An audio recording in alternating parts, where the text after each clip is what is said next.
Welcome to Chewton, once known as Forest Creek, part of the Alexander diggings.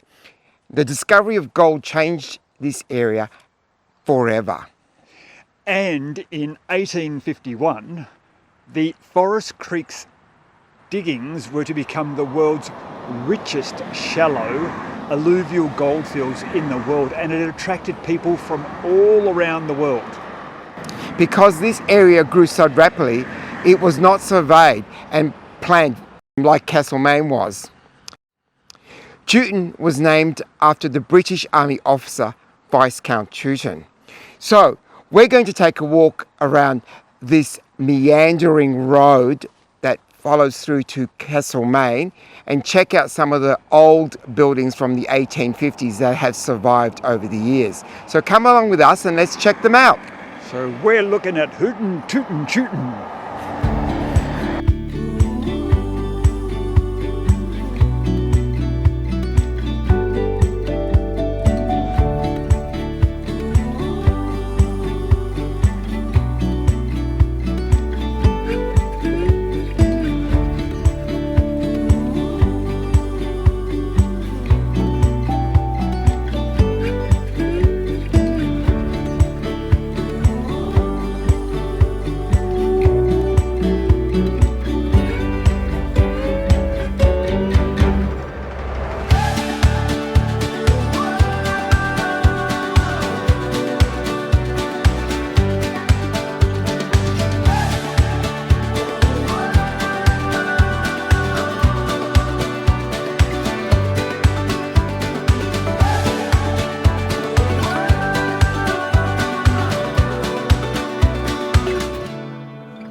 We are at the meeting of where the monster meeting took place on the 15th of December 1851. Between 12,000 and 20,000 diggers were protesting about the cost of the licence to dig from 30 shillings to £3 per month. The proposed increase was rescinded by Governor Charles Joseph Latrobe to take the heat out of the situation. This was the first signs of democracy and the predating to the Bendigo Red Ribbon Rebellion in 1853 and Ballarat's Eureka Stockade in December 1854. So as you can see, you may be able to see the flag behind me. Yeah, in the distance. And what do you think this flag represents, Peter? Well, it represents a few things, Jojo. It's got 4 quadrants. One quadrant is the miner's arms. I think that's the pick and shovel. Then we have the coat of arms, which we have the emu and the kangaroo. Then we have the scales of justice. And then we have a bundle of sticks. Now, ain't too sure what the bundle of sticks means, but I'm sure it's significant.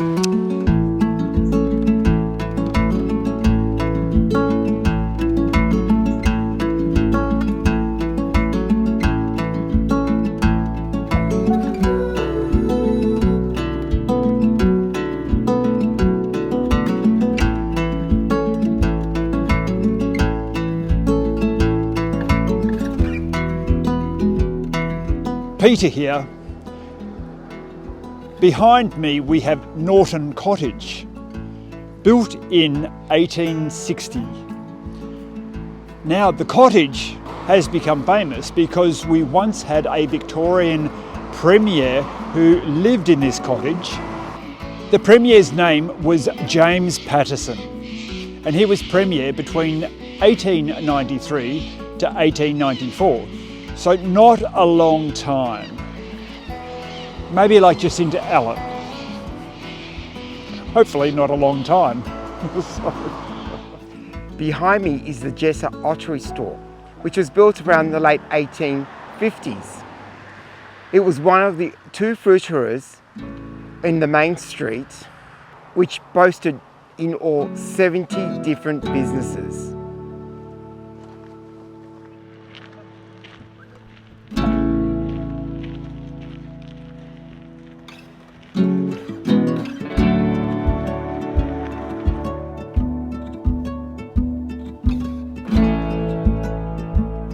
may seem like an odd stone wall to you, but in 1880 this stone wall was built in order to protect the town from floods.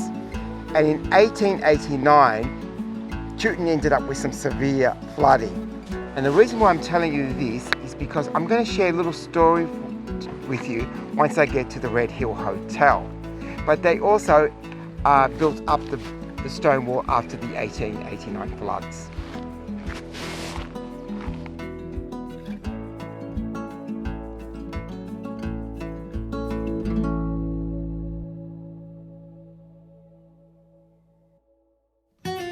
Behind me you can see what remains of the Alexandra Hotel. It was built in 1859, well actually rebuilt from an original building, and then it's lost its upper story in 1863. Today it is a private residence.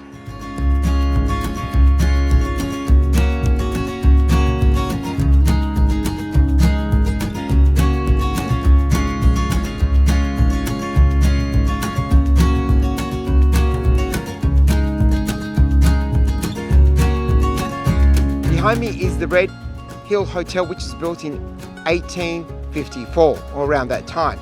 Now, the reason why I brought you to this hotel is because there's lots of little stories, but one in particular which is associated with the severe floods of 1889. So that was New Year's Day, 1889.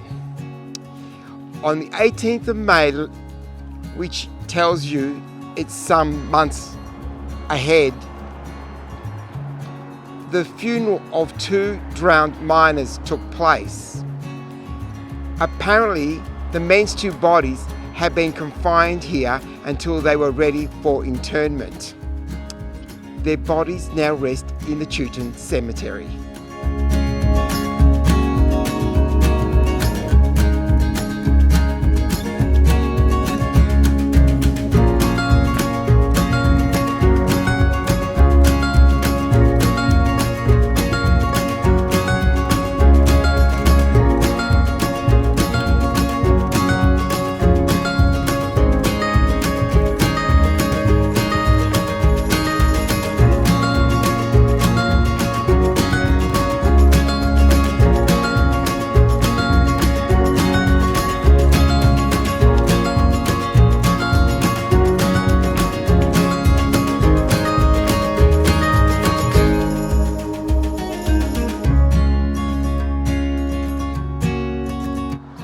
Behind me we have the town hall and the post office, and it's one of the few buildings surviving the gold rush period of the 1850s.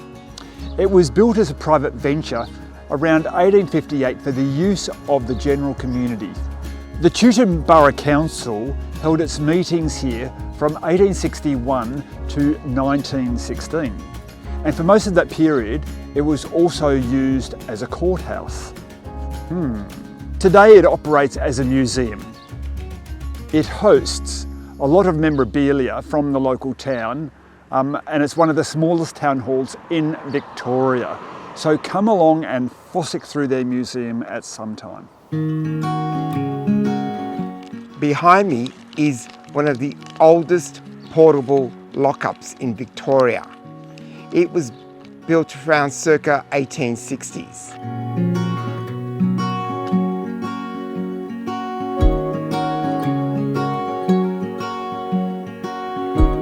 Behind me is Chewatha House, which was built around 1859. But what makes this place interesting is the zinc-coated iron roof shingles that were imported from England. It's quite unique, very different from what I've seen before.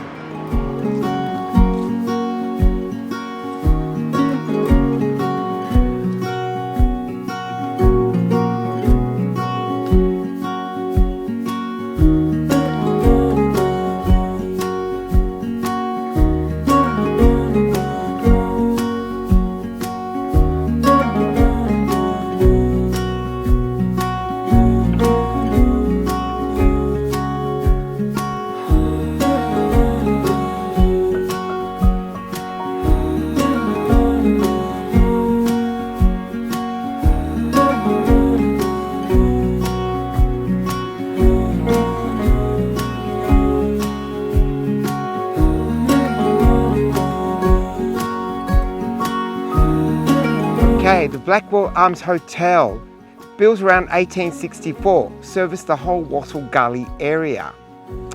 So this is where I finished my walk and my spiel of Chewton, which was once called Forest Creek.